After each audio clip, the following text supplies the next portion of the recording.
The journal. Well then, I do hope this is working. My technology. I see. Well, hello to whomever is listening to this, assuming the device is functioning as designed. You are hearing the voice of Dr. Bradley James Carville, PhD.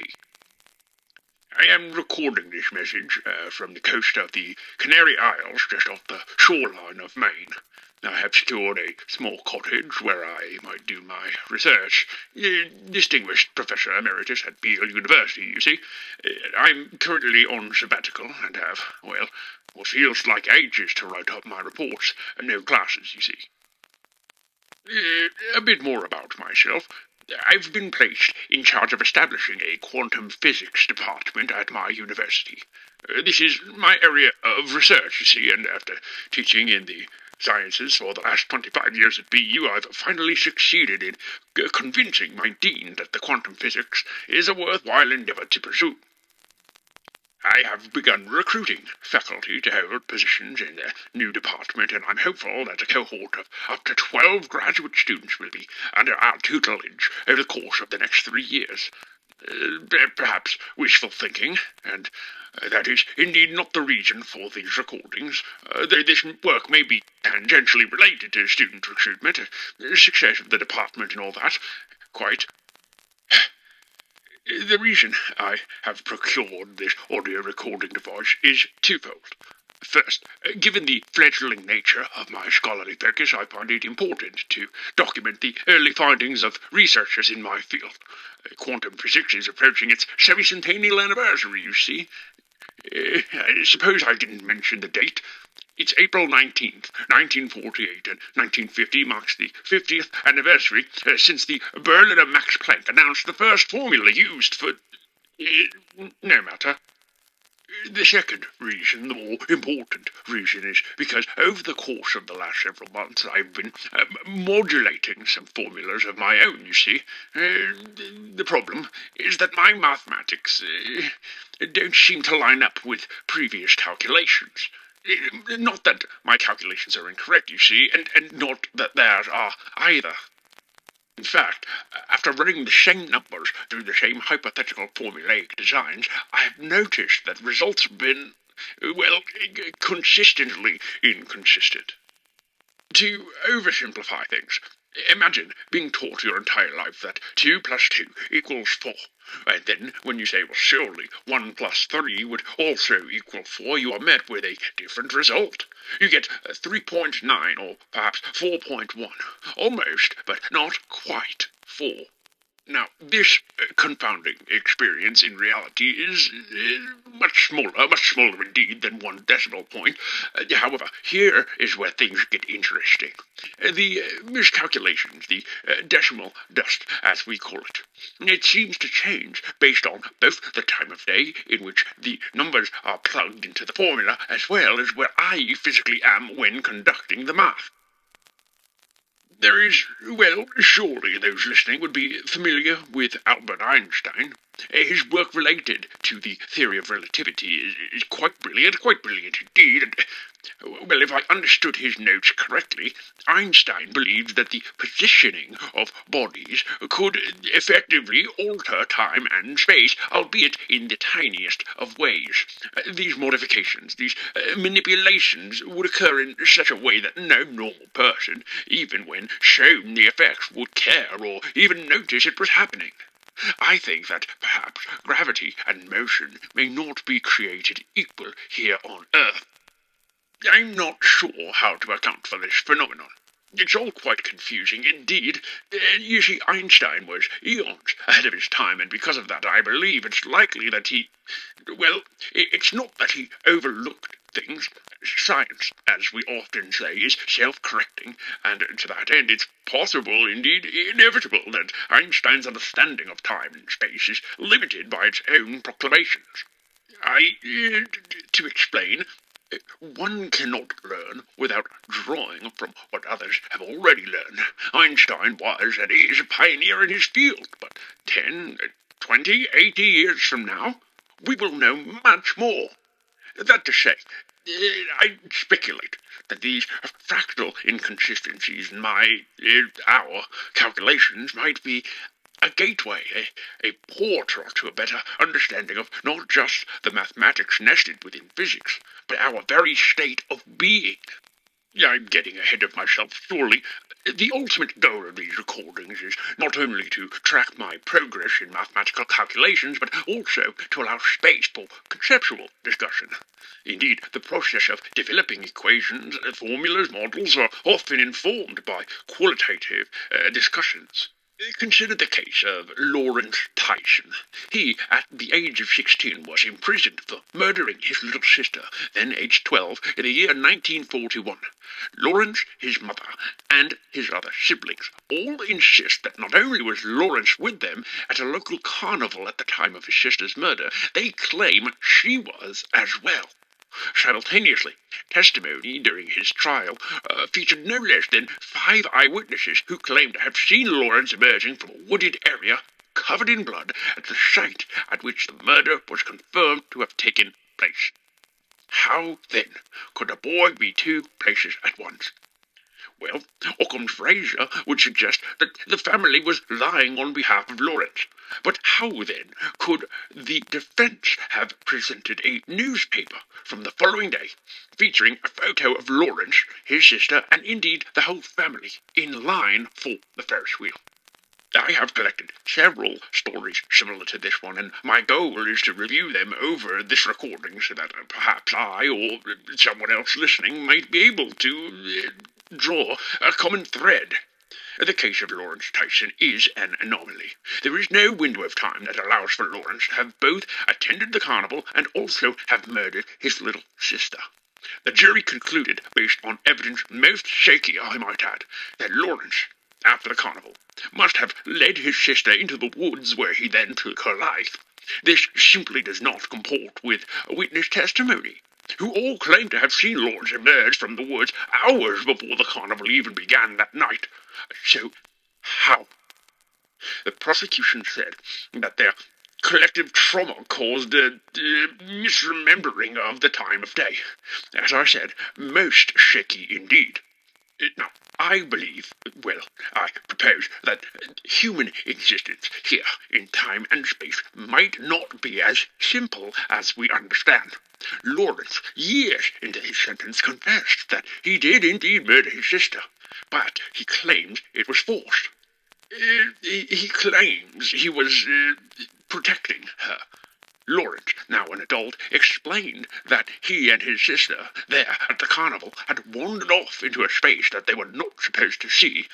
Not employee restricted, Lawrence described a land of abject terror. A smouldering, darkened wasteland where they were simultaneously all alone, yet completely surrounded.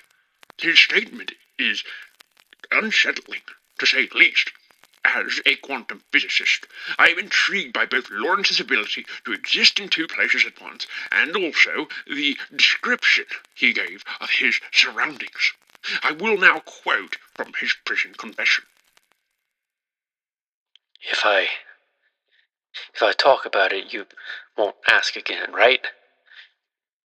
I'm scared if I talk about it, I'll go back. Okay. It was dark, but it was blinding.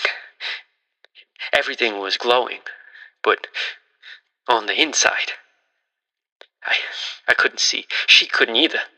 There was someone was there. A guy was there, I think, but he wasn't, like us. He couldn't move right. The way its body moved, it wasn't put together. I didn't understand it. It was like looking into the center of the sun. I feel like maybe I'd been there before. Maybe in a dream. The thing was talking to us. Both of us. Talking, but it wasn't English. I could understand it, though. Everything was covered in slime. Maybe blood. It was so thick, it grabbed her, held her up. Only for a second. And then it put it down.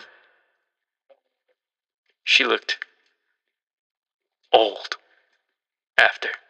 Not her body. Her eyes. She looked like she'd lived 100 times. I could tell. It was in her eyes. Now, considering Lawrence's words in terms of our, and only our, understanding of the universe might not be the wisest option. Surely he could be lying. Certainly the timelines could be misconstrued by witnesses. That would, of course, be most convenient. But science cannot progress if we don't allow ourselves to lend credence to the veracity of Lawrence's story. Suspending disbelief and doing so suggests that, perhaps, Lawrence visited another realm of sorts. Is it so odd to entertain that Lawrence, by accident or otherwise, slipped on a sort of cosmic oil slick? In this hypothetical, Lawrence may have interacted with forces that neither he nor anyone can explain. I'm sure this sounds like gobbledygook to any man of science who's made it this far, but if I may push back, imagine what the caveman would have thought of the light bulb. Ponder about how the characters of the Christian Bible would have rationalized the automotive vehicle. What would Julius Caesar have offered when confronted with the aeroplane? To them, these would have been godly, otherworldly manifestations, not because they are, but simply because nobody had ever seen them before, because nobody was there to explain it to them. Why not then could young Lawrence have experienced something that, to us, sounds godly, but in reality is merely a product of physics that we are yet to uncover? These are the questions I will attempt to tackle in these entries. I contend that the mathematical disagreements that I have uncovered, however infinitesimal, may be linked to the narratives that I've collected over the past few months. Quantum physics, if nothing else, may be able to account for the anomalies that would otherwise be inexplicable.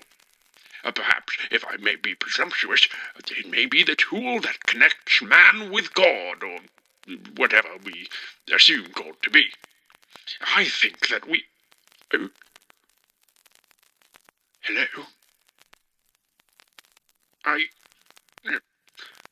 Pardon me, I think there might be someone in the cabin. You see, I failed to mention that it is the middle of the night, and, well, this cabin is surrounded by nearly a mile of water on all sides. A visitor would be most unlikely. Hello? Surely the creaking of the floorboards are simply playing a trick on me, but I can feel the presence of something. I don't know if this blasted device is still recording, but perhaps my imagination has got the best of me. I will admit that it's comforting to have a companion of sorts with me. Maybe not in this moment, but it's the strangest thing. I can feel that someone is listening. Someone hears me. I can't explain it. Well, I'm just certain that someone will hear these words. Maybe long after I'm gone. Maybe not. Friend, whoever you are, I worry that I'm not alone.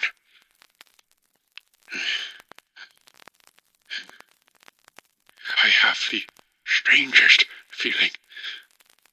A feeling that someone, something, doesn't want me to pursue this research. I think that might be enough for one night. And if there is someone here, know that I mean no harm. I'm merely a man of science. I'm just interested. That's all.